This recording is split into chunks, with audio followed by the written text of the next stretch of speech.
We'll understand the methodology for recombinant DNA technology. मतलब कैसे rDNA, let's say, here's the color, recombinant DNA का जो methodology है, how this is done. So we'll understand that. It's very simple. We just have a display that will be more clearer to you once we will be finishing it off. This is a DNA in which this small part is insulin. So why we are talking about insulin? क्योंकि अभी हमारा main form है, हर एक problem के लिए biotechnology ने solution find किया है, राइट? तो जिस इंसान की बॉडी में बीटा सेल्स काम नहीं कर पाते, पैंक्रियाज के बीटा सेल्स इंसुलिन नहीं बना पाते, तो उनके लिए बायोटेक्नोलॉजी ने कैसे वर्क किया, let's understand that. So what you have in front of you, ये जो आपके सामने है, ये एक डीएनए का मॉलिक्यूल है जिसमें से एक छोटा सा हिस्सा इंसुलिन का जीन है. मतलब वो gene responsible for creating insulin in the body, beta cells को क्रिएट करता है ताकि इंसुलिन बने, right? So this gene, this is the gene of our interest. अब इसी जीन को हमने बहुत सारी variety, we want lot many copies, we want lot many copies, right? So that is obtained by the recombinant DNA technology. So what do? We'll just start adding the enzyme, and what enzyme will do, सबसे पहले उसको खोल देता है. खोलने का मतलब है जो हाइड्रोजन बॉन्डिंग होती है डीएनए के अंदर, that breaks. And when you talk about the hydrogen bonding, they have a particular site. We are talking about the red color area, right? So let's see this. We have already done the enzyme where they will attack. So restriction enzyme आता है. अभी हम बात करें eco RI की, तो आता है तो अटैक कहाँ करेगा, G और A के बीच में अटैक करेगा. And then this is the 5 prime area. अब वो 3 प्राइम एरिया नीचे भी जाके वही सेम पैलिंड्रोम सीक्वेंस पे अटैक करेगा, right?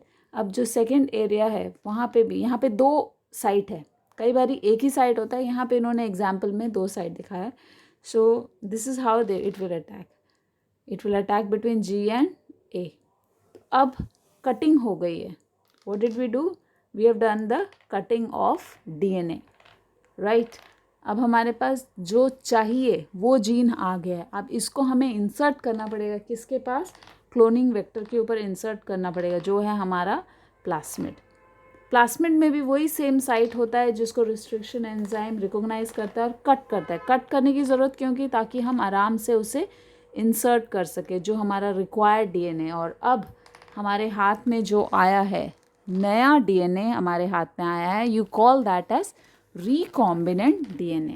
So this whole process of forming a new DNA, अब इस डीएनए को हम क्या करेंगे, होस्ट सेल के अंदर, ई कोलाई के अंदर, या तो हम बोलेंगे वेक्टर के अंदर इंड्यूस करेंगे, right? It can be any simple form of vector. Basically बहुत कॉमन जो अभी हमने पढ़ा था, कॉम्पिटेंट होस्ट क्लोनिंग ऑर्गेनिज्म जो है बैसिलस हीमोफिलस या हेलिकोबैक्टर पायरोली या ई कोलाई, सबसे कॉमनली यूज होता है ई कोलाई. तो ये इंसर्ट किया जाता है उस होस्ट में ताकि हम उस होस्ट को, मतलब ई कोलाई को, under the labs environment it is grown and multiplied. तो एक्चुअली हमारा पर्पस क्या है, ई कोलाई को मल्टीप्लाई करना नहीं है, बल्कि ये जो छोटा सा जीन है इसकी बहुत सारी कॉपीज़ बनानी है, क्योंकि हमें चाहिए बहुत सारी insulin, right? So we are just forming the gene, we are increasing the number of gene available to us, okay, through the process of recombinant DNA. Let's understand the steps in it. First, isolation of the DNA. मतलब human cell में से हमने उस particular DNA को निकाला जिसके अंदर वो जीन है, राइट? तो वो कैसे आइसोलेट करते हैं, हम लोगों ने वो जो सेल है उसको निकाला, ह्यूमन सेल को निकाला, और सेल को हमने ब्रेक किया ब्लेंडर के अंदर, मतलब मिक्सर ग्राइंडर यूज़ होता है, मिक्सर के अंदर हमने ब्रेक किया, घुमाया तो सेल ब्रेक हो जाता है। सेल जब ब्रेक हो जाता है उसके बाद उसका जो आउटर वॉल है वो break, cell membrane I am sorry is broken and then it is treated with the detergent. It's treated with the detergent, मतलब सोडियम बाइकार्बोनेट के साथ ट्रीट किया जाता है, जिससे कि जो जेनेटिक मटेरियल है वो आइसोलेट कर सकते हैं, हम बाहर निकाल सकते हैं। सेल के अंदर से हम डीएनए को रिमूव कर सकते हैं, we can isolate and then it is purified is simple one step, electrophoresis method से उसको प्यूरिफाई किया जाता है and then we take it out of the group जहाँ पे बहुत सारे सेल्स थे उनमें से बाहर निकाले जाते हैं and we use the word spooled इसलिए क्योंकि ऊपर ऊपर आ जाता है। जब हम सेंट्रीफ्यूगेशन मशीन में घुमाते हैं we get it on top, so easily it is taken out by the small glass rod. तो जो हमारे पास आ जाता है उसके अंदर हम उसे रिस्ट्रिक्शन साइट के हिसाब से कैटेगराइज कर देते हैं। वी हैव डिफरेंट रिस्ट्रिक्शन एंडोन्यूक्लियसेस जो कि इस साइट पे जाके ब्रेक करता है, राइट एंड हमको क्या मिलेगा, स्टिकी या ब्लंट एंड दोनों में से कोई एक मिलेगा, राइट। और हमारा जो फर्स्ट स्टेप था मतलब डीएनए को कट करने का, पहले हमने डीएनए को आइसोलेट किया और फिर बाद में उसे निकाल के कट करवाया। किससे कट कराया, रिस्ट्रिक्शन एंजाइम से कट कराया उसके रिस्ट्रिक्शन साइट पे। अब सेकेंड स्टेप है हमारा, we go to the next page. So what we have understood वो इतना सा स्टेप है, ठीक है। फर्स्ट स्टेप था आइसोलेशन, मतलब जो हमारा सेल था ह्यूमन सेल उसमें से जो डीएनए है उसको हमने निकाला, मिक्सर में घुमा के सोडियम बाइकार्बोनेट मतलब डिटर्जेंट के साथ ट्रीट किया, तो we got isolated like this and then using the restriction enzymes हमने उसे छोटे छोटे फ्रैगमेंट्स में कट कर लिया उसके साइट के हिसाब से रिस्ट्रिक्शन। अब यही सारी चीज़ वेक्टर के साथ भी किया गया, वेक्टर को भी हमने कट किया। अभी थोड़ा सा डिस्प्ले देखा था आपने, how the vector is been cut. So दो वेक्टर भी कट हो गया और जीन जिसको हमने इंसर्ट करना था वो भी कट हो गया। अब very important step number B, insertion of this into this vector. तो अब हमारे पास जो नया डीएनए आता है, you call this as recombinant DNA. This is a combination of vector DNA and foreign DNA. ये वाला था बिल्कुल सादा पुराना, right?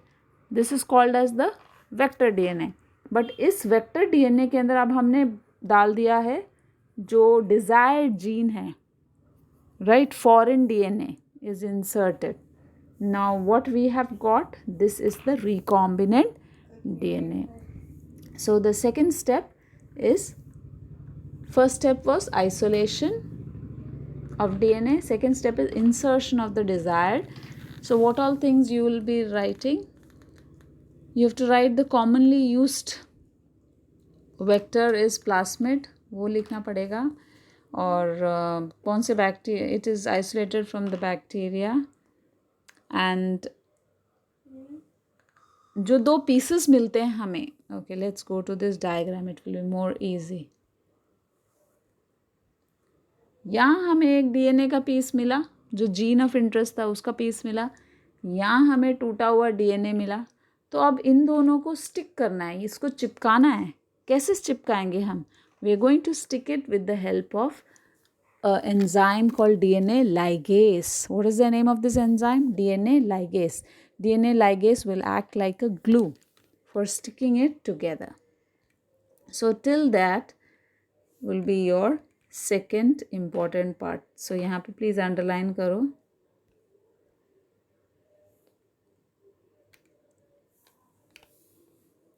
Using DNA ligase, we get recombinant or chimeric DNA or chimeric DNA. So we have received recombinant DNA.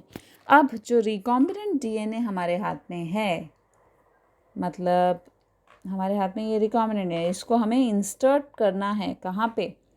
into the cloning organism, जो organism multiply करेगा जिसके through हमें DNA के बहुत सारी कॉपीज़ मिलेंगी. So cloning organism is going to be our E. coli. So transfer of recombinant DNA into the suitable cloning organism. Okay, so we take this recombinant DNA, you call that as naked recombinant DNA, and it is incorporated. It is put inside the microorganism, that's the cloning organism called as E. coli. They've given another example. So now the cell, जो नया cell अभी हमारे हाथ में है, it is called as the transformed cell. क्योंकि इसके अंदर पुराना DNA नहीं है, इसके अंदर क्या है, recombinant DNA है. Okay, sorry, what kind of DNA it has? Recombinant DNA.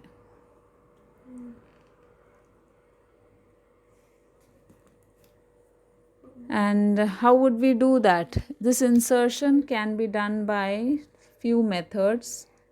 There is another question here. कैसे हम insert करते हैं? सबसे पहले माइक्रो इंजेक्शंस है, इलेक्ट्रोपोरेशन है, लिपोफेक्शन है, शॉटगन मेथड है, अल्ट्रासोनिफिकेशन है, या biolistic. You don't have to go in detail. Just remember two names, micro injection and liposuction will be done.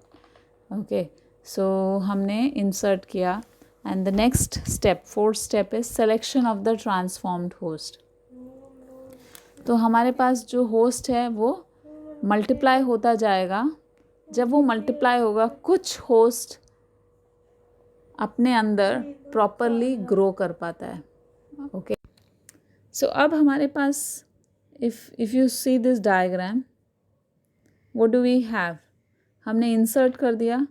Now we are having multiplication, not just one, we get so many copies of the similar E. coli. जो हमारा host है उसकी बहुत सारी copies मिलती हैं, लेकिन कुछ कॉपीज़ के अंदर रिकॉम्बिनेंट डीएनए होता है और कुछ के अंदर रिकॉम्बिनेंट डीएनए नहीं होता, उनका नॉर्मल डीएनए होता है. तो फिर हमें सेलेक्ट करना पड़ता है कौन सा ट्रांसफॉर्म्ड होस्ट है, और फिर उसे मल्टीप्लाई करते हैं. Right, we will select the transformed host. Selection is important.